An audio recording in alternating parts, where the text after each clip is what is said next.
আসিয়া এই দৃশ্য আমরা ভুলে যাব, বেশি দিন সময় লাগবে না, 1 মাস 2 মাস হাইয়েস্ট 3 মাস। এর আগেও বহু ইস্যু আমরা এসেছে ভুলে গেছি, একটার পর একটা এসেছে, একটার পর একটা ভুলে গেছি আমরা, এবং যাবো ভবিষ্যতে। লিখে নেন আপনারা, এই বাচ্চার কথা কেউ মনে রাখবে না, এই বাচ্চাটার কথা কেউ মনে রাখবে না। 3 মাস পরে, 6 মাস পরে, 1 বছর পরে আরো নতুন ইস্যু আসবে, আরো নতুন পাপ হবে, আরো বড় বড় ঘটনা ঘটবে। এরপরে মানুষ এই বাচ্চাটাকে ভুলে যাবে। এই বাচ্চাটা কি তার মৃত্যু যন্ত্রণা ভুলতে পারবে? তার সম্মানহানি ভুলতে পারবে? তার পিতামাতাকে ভুলতে পারবে? এখন প্রশ্ন হচ্ছে, তার পিতাকেও যদি আমরা জিজ্ঞাসা করি, ইসলামে রেপের শাস্তি হচ্ছে মৃত্যুদণ্ড, আর ব্যভিচারের শাস্তি হচ্ছে অর্ধেক কোমর পর্যন্ত পুঁতে পাথর নিক্ষেপ করে করা, এবং বিবাহিত ব্যক্তি হলে এই শাস্তি, অবিবাহিত হলে 100 বেত্রাঘাত, 1 বছরের নির্বাসন এবং সমাজ থেকে বয়কট করা, আর ধর্ষণ হলে সরাসরি মৃত্যুদণ্ড। 3 মাস সময় লাগার কথা না, 3 দিনের মধ্যেই করা সম্ভব। এটা শরিয়া আইন, এটা আল্লাহ রাব্বুল আলামিনের শরিয়া বিধান। এখন তারাও কি এটাতে রাজি হবেন? যারা শোক প্রকাশ করছেন তারা কি এই বিধানটা কার্যকর করতে রাজি হবেন? যে ধর্ষককে সবার সামনে প্রকাশ্যে দেয়া হোক, শরিয়া আইন কার্যকর করা হোক? রাজি হবেন না। কারণ আপনারা বলবেন এটা করতে গেলে বাংলাদেশ নাকি মৌলবাদী রাষ্ট্র হয়ে যাবে। তো সমস্যার গোড়ায় আপনারা যেতে চান না, ডালপালা নিয়ে নাড়াচাড়া করেন। জেনা ফ্রি মিক্সিংটাকে উন্মুক্ত করে দেয়া হলো, ছেলে মেয়ের অবাধ বিচরণটাকে উন্মুক্ত করে দেয়া হচ্ছে। একটা চরম ক্ষুধার্ত মানুষদের সামনে যদি আপনি খাবারকে উন্মুক্ত করে রাখেন, এরপরে যদি কেউ জোর করে খাবার খেয়েও ফেলে, শুধু কি আপনি খাদকের দোষ দিবেন? পুরো সিস্টেমটাই দায়ী, পুরো সিস্টেমটাই দায়ী। এখানে আপনি নারী পুরুষকে অবাধ মেলামেশা দিয়েছেন, ফ্রি মিক্সিং এ দিয়েছেন, একদম ছোটবেলা থেকেই, স্কুল লাইফ থেকে, কলেজ লাইফ থেকে, ইউনিভার্সিটি লাইফ থেকে, জব সেকশনে, এমনকি রাজনীতি করতে গেলেও কর্পোরেট সেকশনে, ব্যবসায়িক সেকশনে, অফিস আদালতে, সব জায়গায় ফ্রি মিক্সিং কে অবাধ ভাবে আপনি উন্মুক্ত করে দিয়েছেন, আমরা উন্মুক্ত করে দিয়েছি। এর উপরে ছড়িয়ে দিয়েছি সবার ফোনে ফোনে। দেখতে থাকলে একটা মানুষ বাচ্চাকে না, কয়েকদিন পরে পশুর সাথেও জেনা করতে পারে। যদি সামনে দেখেন যে মানুষ সাথে জেনা করেছে, আপনারা অবাক হতে পারেন, আমি অবাক হব না। কারণ পর্নোগ্রাফি মানুষকে পশুর সাথেও জেনা করতে শেখাবে, বাচ্চা তো কিছুই না। এর উপর আছে বিবাহ বহির্ভূত সম্পর্ক, ব্যভিচার, জিনা, ফ্রি মিক্সিং, ভ্যালেন্টাইন্স ডে এর মতো দিবসগুলো পালন করে ছেলে মেয়ের অবাধ মেলামেশা। আর এই জেনাগুলোকে আমরা বলছি কাছে আসার গল্প, যেখানে ওর উপরে 100 বেত্রাঘাতের শাস্তি অলরেডি মজুদ হয়ে গেছে। আর কতগুলো যে জেনা হয়েছে এটা তো আল্লাহ পাক ভালো জানেন। একটা দুইটা তো করে নাই, একটার পর একটা চেঞ্জ করেছে। বিবাহিত ব্যক্তি পর্যন্ত অন্যের স্ত্রীর সাথে জেনা করেছে। আর এটা তো ধর্ম তো অনেক বড় বিষয়, ধর্ম তো অনেক বড় বিষয়। এটা মানবতা বিরোধী অপরাধ, এটা তো মানবতা বিরোধী অপরাধ। এখন সমস্যা কি এক কেন্দ্রিক? এটা বহুমুখী সমস্যা। ফ্রি মিক্সিং রেখেছেন, চালু করে দিয়েছেন, এবং সবচেয়ে বড় কথা, এর শরঈ বিচারটুকু নিশ্চিত হচ্ছে না। তাহলে সমাজের মধ্যে এগুলো কমবে না বাড়বে? সিম্পল, সমাজের মধ্যে এগুলো বাড়বে। 6টা কাজ করেন, ইনশাআল্লাহ তাআলা কমে যাবে। প্রথমত শরঈ পর্দা নিশ্চিত করেন, দ্বিতীয়ত ফ্রি মিক্সিং বন্ধ করে দেন, তৃতীয়ত আপনারা জেনার শাস্তি চালু করেন, চতুর্থত তা বন্ধ করেন, পঞ্চমত ব্যভিচারের যে রজম শাস্তি চালু করেন, শরঈ বিধান চালু করেন, সাইটগুলোকে বন্ধ করে দেন, এবং সমাজে তাকওয়া, নৈতিকতা শিক্ষাটাকে বাড়িয়ে দেন। দেখেন সমাজে জেনা কমে না বাড়ে। কিন্তু কেউ এই সমস্যার গোড়ায় যাবে না। একটা ইস্যু আসবে, একটা ইস্যু যাবে। আজকে আপনার বোন তো কালকে আমার বোন, কালকে অমুকের বোন, কালকে তার মেয়ে, নিজের ঘর পর্যন্ত চলে আসছে। আর কয়টা রিপোর্টই বা আমাদের সমাজের সামনে আসে? যে কয়েকটা রিপোর্ট সামনে এসেছে, এগুলো 50%ও না। বহু মেয়ে এগুলো বলতেও পারেন লজ্জায়। আর আমি তো ওইসব মেয়েদের ব্যাপারে কথা বলা ছেড়ে দিয়েছি, যারা স্বেচ্ছায় নিজের ইজ্জতকে বিলি দেয়। তাদেরকে আমি আমার বোন পরিচয় দিতে লজ্জাবোধ করি। সমাজ থেকে গায়রত, ব্যক্তিত্ব, পর্দা, শালীনতা, হিজাব এগুলো উঠিয়ে দেওয়া হয়েছে। আপনারা কি দ্বীনি অঙ্গনের তসলিমা নাসরিন হতে চান নাকি? তারা কি দ্বীনি অঙ্গনে তসলিমা নাসরিন হতে চান? কেন আপনি একটা ছেলের সাথে হারাম সম্পর্কে জড়াবেন? কেন প্রেম করতে যাবেন? কেন আপনি তার সাথে বাইকে করে ঘুরতে যাবেন? কেন আপনি আপনার বন্ধুদের সাথে ফ্রি মিক্সিং এ ঘুরতে চলে গেলেন? 3 দিনের রাস্তা, 7 দিনের রাস্তা, 10 দিনের রাস্তা, অথচ আপনার উপর হজও ফরজ না মাহরাম ছাড়া। না আপনি পর্দা মানছেন, না মাহারাম মানছেন, আর সমাজে না আছে ইসলামী শরিয়া আইন অনুযায়ী বিচার, আর না আছে পর্ন বন্ধের উদ্যোগ, আর না আছে ফ্রি মিক্সিং বন্ধের উদ্যোগ, তো আপনার ইজ্জত চলে গেলে কে ফিরাই দেবে আপনাকে? আমি তো আপনার ভালোর জন্যই কথা বলছি। সমস্যা হচ্ছে আমরা সমস্যার গোড়ায় যেতে যাচ্ছি না। আজকে এই কথাটা আমি এখানে বলতে চাই নাই, শুধু কথা প্রসঙ্গে চলে আসছে যে এই যে মেয়েটা কাতরাতে কাতরাতে মারা গেল আজকে, আপনারা দেখে নিয়েন 3 মাসের মধ্যে এই মেয়েটাকে সবাই ভুলে যান। সমস্যার গোড়ায় আসেন। সমস্যার গোড়া হচ্ছে আল্লাহর জমিনে আল্লাহর দ্বীন ইসলাম বাস্তবায়ন না হওয়া পর্যন্ত এই মানবতার মুক্তির কোনো রাস্তা নাই। আল্লাহর কসম করে বলতেছি, আল্লাহর জমিনে ইসলাম, কোরআন, সুন্নাহ, রাসূলের আদর্শ বাস্তবায়ন হওয়ার আগ পর্যন্ত এই জাতির স্বাধীনতা বলে কোনো শব্দ নাই,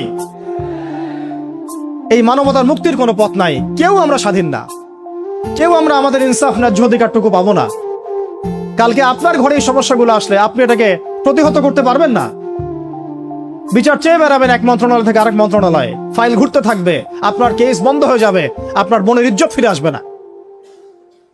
আর রাসূল সাল্লাল্লাহু আলাইহি ওয়াসাল্লামের জামানায় আপনি আমাকে রেপের ঘটনা দেখান কয়টা ঘটেছে? সাহাবীদের জামানায় রেপের ঘটনা দেখান কয়টা ঘটেছে? জেনার ঘটনা দেখান না কয়টা ঘটেছে? ব্যভিচার কয়টা ঘটেছে?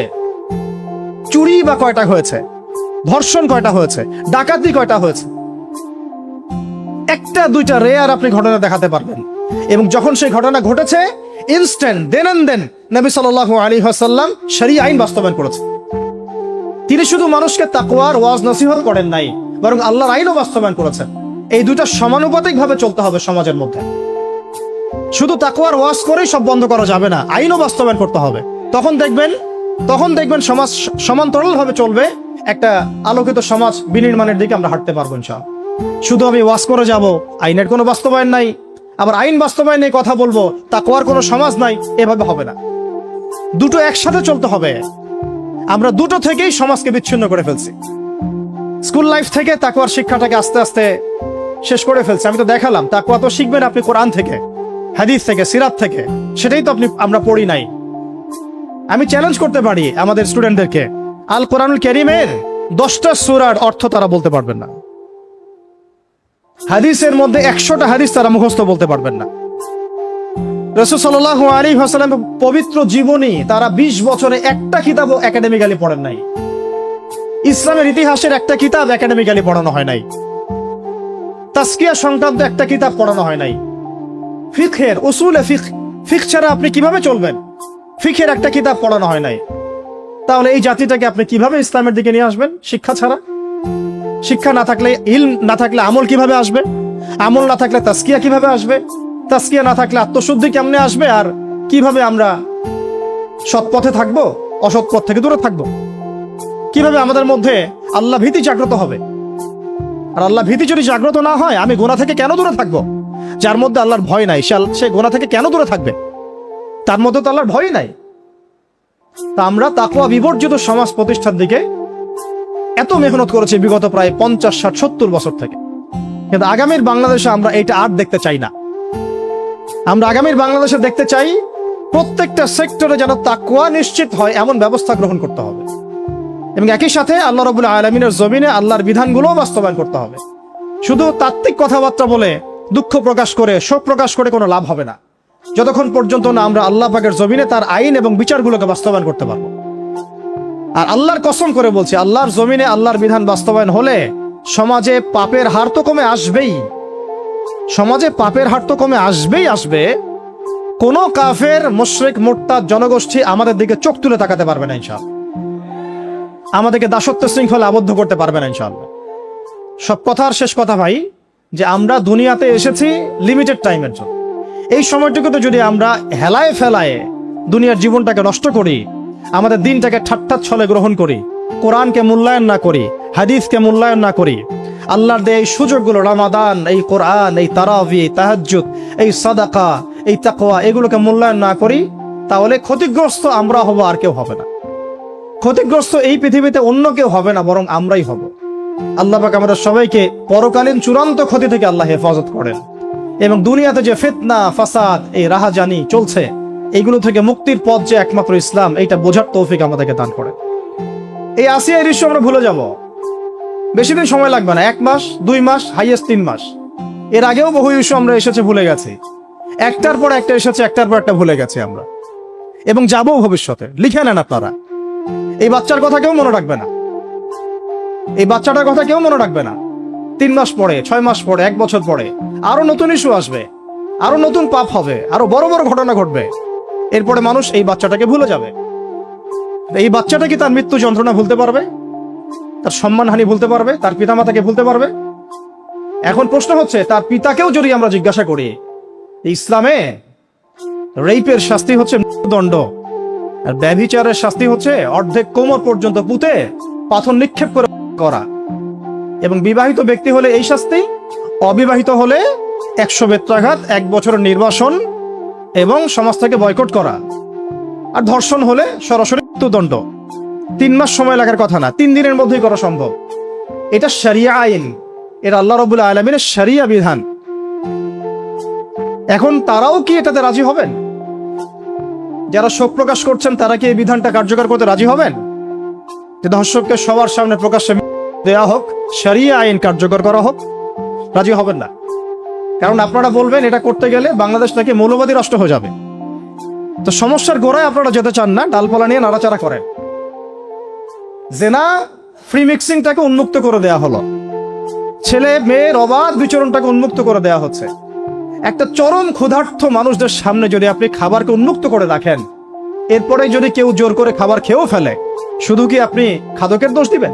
পুরো সিস্টেমটাই দায়ী, পুরো সিস্টেমটাই দায়ী। এখানে আপনি নারী পুরুষকে অবাধ মেলামেশা দিয়েছেন, ফ্রি মিক্সিং এ দিয়েছেন, একদম ছোটবেলা থেকেই, স্কুল লাইফ থেকে, কলেজ লাইফ থেকে, ইউনিভার্সিটি লাইফ থেকে, জব সেকশনে, এমনকি রাজনীতি করতে গেলেও কর্পোরেট সেকশনে, ব্যবসায়িক সেকশনে, অফিস আদালতে, সব জায়গায় ফ্রি মিক্সিং কে অবাধ ভাবে আপনি উন্মুক্ত করে দিয়েছেন, আমরা উন্মুক্ত করে দিয়েছি। এর উপরে ছড়িয়ে দিয়েছি সবার ফোনে ফোনে। দেখতে থাকলে একটা মানুষ বাচ্চাকে না, কয়েকদিন পরে পশুর সাথেও জেনা করতে পারে। যদি সামনে দেখেন যে মানুষ সাথে জেনা করেছে, আপনারা অবাক হতে পারেন, আমি অবাক হব না। কারণ পর্নোগ্রাফি মানুষকে পশুর সাথেও জেনা করতে শেখাবে। বাচ্চা তো কিছুই না, এর উপর আছে বিবাহ বহির্ভূত সম্পর্ক, ব্যভিচার, জিনা, ফ্রি মিক্সিং, ভ্যালেন্টাইন্স ডে মতো দিবসগুলো পালন করে ছেলে মেয়ের অবাধ মেলামেশা। আর এই জেনাগুলোকে আমরা বলছি কাছে আসার গল্প, যেখানে ওর উপরে 100 বেত্রাঘাতের শাস্তি অলরেডি মজুদ হয়ে গেছে। আর কতগুলো যে জেনা হয়েছে এটা তো আল্লাহ পাক ভালো জানেন। একটা দুইটা তো করে নাই, একটার পর একটা চেঞ্জ করেছে। বিবাহিত ব্যক্তি পর্যন্ত অন্যের স্ত্রীর সাথে জেনা করেছে। আর এটা তো ধর্ম তো অনেক বড় বিষয়, ধর্ম তো অনেক বড় বিষয়। এটা তো মানবতা বিরোধী অপরাধ, এটা তো মানবতা বিরোধী অপরাধ। এখন সমস্যা কি এক কেন্দ্রিক? এটা বহুমুখী সমস্যা। ফ্রি মিক্সিং রেখেছেন, চালু করে দিয়েছেন, এবং সবচেয়ে বড় কথা, এর শরঈ বিচারটুকু নিশ্চিত হচ্ছে না। তাহলে সমাজের মধ্যে এগুলো কমবে না বাড়বে? সিম্পল, সমাজের মধ্যে এগুলো বাড়বে। 6টা কাজ করেন, ইনশাআল্লাহ তাআলা কমে যাবে। প্রথমত শরঈ পর্দা নিশ্চিত করেন, দ্বিতীয়ত ফ্রি মিক্সিং বন্ধ করে দেন, তৃতীয়ত আপনারা জেনার শাস্তি চালু করেন, চতুর্থত তা বন্ধ করেন, পঞ্চমত ব্যভিচারের যে রজম শাস্তি চালু করেন, শরঈ বিধান চালু করেন, সাইটগুলোকে বন্ধ করে দেন, এবং সমাজে তাকওয়া, নৈতিকতা শিক্ষাটাকে বাড়িয়ে দেন। দেখেন সমাজে জেনা কমে না বাড়ে। কিন্তু কেউ এই সমস্যার গোড়ায় যাবে না। একটা ইস্যু আসবে, একটা ইস্যু যাবে। আজকে আপনার বোন তো কালকে আমার বোন, কালকে অমুকের বোন, কালকে তার মেয়ে, নিজের ঘর পর্যন্ত চলে আসছে। আর কয়টা রিপোর্টই বা আমাদের সমাজের সামনে আসে? যে কয়েকটা রিপোর্ট সামনে এসেছে, এগুলো 50%ও না। বহু মেয়ে এগুলো বলতেও পারে না লজ্জায়। আর আমি তো ওইসব মেয়েদের ব্যাপারে কথা বলা ছেড়ে দিয়েছি, যারা স্বেচ্ছায় নিজের ইজ্জতকে বিলি দেয়। তাদেরকে আমি আমার বোন পরিচয় দিতে লজ্জাবোধ করি। সমাজ থেকে গায়রত, ব্যক্তিত্ব, পর্দা, শালীনতা, হিজাব এগুলো উঠিয়ে দেওয়া হয়েছে। আপনারা কি দ্বীনি অঙ্গনের তসলিমা নাসরিন হতে চান নাকি? তারা কি দ্বীনি অঙ্গনে তসলিমা নাসরিন হতে চান? কেন আপনি একটা ছেলের সাথে হারাম সম্পর্কে জড়াবেন? কেন প্রেম করতে যাবেন? কেন আপনি তার সাথে বাইকে করে ঘুরতে যাবেন? কেন আপনি আপনার বন্ধুদের সাথে ফ্রি মিক্সিং এ ঘুরতে চলে গেলেন? 3 দিনের রাস্তা, 7 দিনের রাস্তা, 10 দিনের রাস্তা, অথচ আপনার উপর হজও ফরজ না মাহারাম ছাড়া। না আপনি পর্দা মানছেন, না মাহারাম মানছেন। আর সমাজে না আছে ইসলামী শরিয়া আইন অনুযায়ী বিচার, আর না আছে পর্ন বন্ধের উদ্যোগ, আর না আছে ফ্রি মিসিং বন্ধের উদ্যোগ, তো আপনার ইজ্জত চলে গেলে কে ফিরাই দেবে আপনাকে? আমি তো আপনার ভালোর জন্যই কথা বলছি। সমস্যা হচ্ছে আমরা সমস্যার গোড়ায় যেতে চাচ্ছি না। আজকে এই কথাটা আমি এখানে বলতে চাই নাই, শুধু কথা প্রসঙ্গে চলে আসছে যে এই যে মেয়েটা কাতরাতে কাতরাতে মারা গেল আজকে, আপনারা দেখে নিয়েন 3 মাসের মধ্যে এই মেয়েটাকে সবাই ভুলে যান। সমস্যার গোড়ায় আসেন। সমস্যার গোড়া হচ্ছে আল্লাহর জমিনে আল্লাহর দ্বীন ইসলাম বাস্তবায়ন না হওয়া পর্যন্ত এই মানবতার মুক্তির কোনো রাস্তা নাই। আল্লাহর কসম করে বলতেছি, আল্লাহর জমিনে ইসলাম, কোরআন, সুন্নাহ, রাসূলের আদর্শ বাস্তবায়ন হওয়ার আগ পর্যন্ত এই জাতির স্বাধীনতা বলে কোনো শব্দ নাই, এই মানবতার মুক্তির কোনো পথ নাই। কেউ আমরা স্বাধীন না, কেউ আমরা আমাদের ইনসাফ ন্যায্য অধিকারটুকু পাবো না। কালকে আপনার ঘরে এই সমস্যাগুলো আসলে আপনি এটাকে প্রতিহত করতে পারবেন না। বিচার চেয়ে বেড়াবেন এক মন্ত্রণালয় থেকে আরেক মন্ত্রণালয়ে, ফাইল ঘুরতে থাকবে, আপনার কেস বন্ধ হয়ে যাবে, আপনার বোনের ইজ্জত ফিরে আসবে।